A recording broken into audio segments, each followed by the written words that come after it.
Somehow I let myself forget about the Traveler's Chosen. This thing is one of the, if not I think my choice for the very best sidearm in the game. Its stats are incredible and it's got great functionality, and now it has its own catalyst that adds on just a little bit more to what's already phenomenal. For its catalyst, this weapon gains full auto and osmosis, so holding down the trigger will fire this weapon at full auto, and using your grenade ability changes this weapon's damage type to match your subclass until you stow it. So two really great additions, although subtle ones, they still go a really long way. Full auto is one of my favorite things to have on a sidearm, and I'll talk about that in just a moment. And osmosis is a cool addition for PvE, I suppose, but also has some niche interactions that might be fun in PvP, especially for the Warlock with things like Nezarec Sin and Mantle of Battle Harmony. I believe that's the name of that exotic. But let's talk about full auto. Full auto, I think, is one of the best perks you can get on a sidearm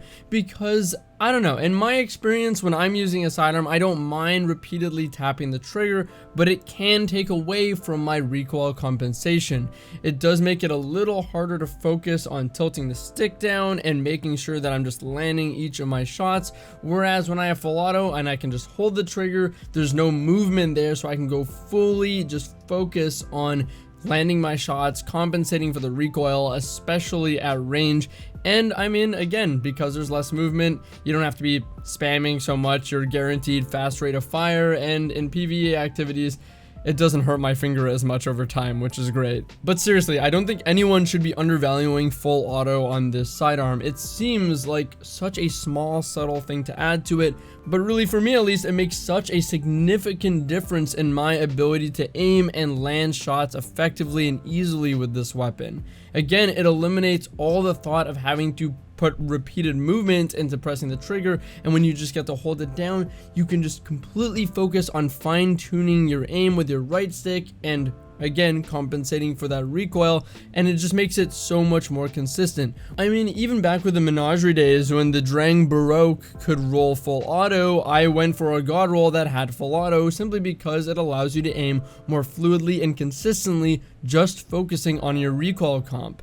This is the same logic, and when you add this full auto on a sidearm that has such literally insane stats already and great functionality out of its perk, I mean, it just gets even better. It's all icing on the cake. Let's review this weapon's thick stat package. It's got 86 range, which is incredible, 73 stability, 86 handling, nearly max on that as well. 3 categories where it's already significantly high, and 3 of the most influential.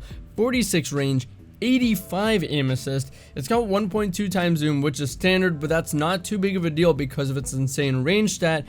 85 recoil direction, which is mainly vertical. Of course, 300 RPM, which in my opinion is the best sidearm archetype, and a 17 bullet mag now as well from its catalyst. It says 18 in the database, but 17 in game. That's a little weird, but I'm gonna say it has 17 bullets because that's what it says in game. So this sidearm gets roughly 17 meters of range before any sort of damage drop off, which is a little less, about 1.5 meters less than that of Drang, because Drang has a unique zoom that's the same as hand cannon zoom. However, this weapon still gets plenty of accuracy and probably better performance in terms of things like aim assist because of its incredible stability stat, better accuracy because of its range stat, and unlike the Drang, it does have its exotic perk, which is quite significant in PvP. When you get a kill with the sidearm, it gives you 3 stacks of Gathering Light, and that gives you a significant boost to a lot of its stats, which is reload, handling, and aim assist. Pretty much, I think, maxing out handling and aim assist, which just improves the performance and consistency of the weapon overall until you find that you need that ability energy, which for just 3 stacks, 1 kill, it gives you a pretty big chunk of ability energy when you consume your stacks. It's pretty crazy. So basically, you get a kill with this weapon, it gets even better, and then you get to just, when you need that ability energy, when you find yourself needing it, you consume and then use your abilities, or you can use your abilities back to back per se. I had a lot of fun with this weapon when I was trying it out again with Gemini Jesters being able to take their radar back to back. So I would Jester, consume, and then Jester again, and using that even with Shadow Dive was just absurd because I can Shadow Dive back to back at times as well. I even decided to play some comp with Cammy and Wormy, and I used this weapon and it held up. It was pretty good. Keep punching. I got get Shadow Dive. A little more aggression there. We had it.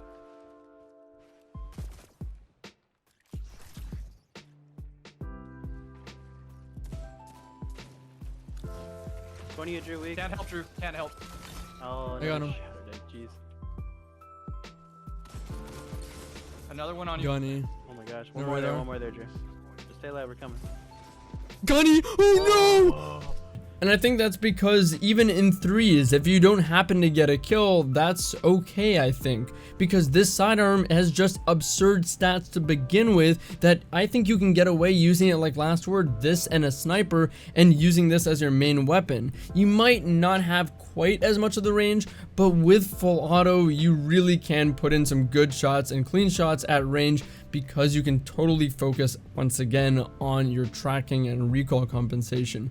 I noticed that made a huge difference. There was even a play that I was able to make where I was able just to crouch spam a little bit better and strafe a little bit better while landing shots because of full auto, using this kind of like an SMG almost.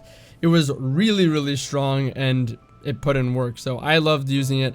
I love this sidearm. I'm kind of upset at myself that I forgot about this sidearm for a little bit, but this catalyst has made me take it out again, and I'll probably use it a lot more in sixes, maybe in threes as well, but definitely in sixes while sniping, so I can just keep taking radar back to back. That was just so much fun. Traveler's Chosen is simply just an amazing base sidearm and the perfect catalyst to any build you really want to use to dial it to 11. So tons of fun. Anyways, thanks for watching the video, guys. Take it easy. I'll see you in the next one.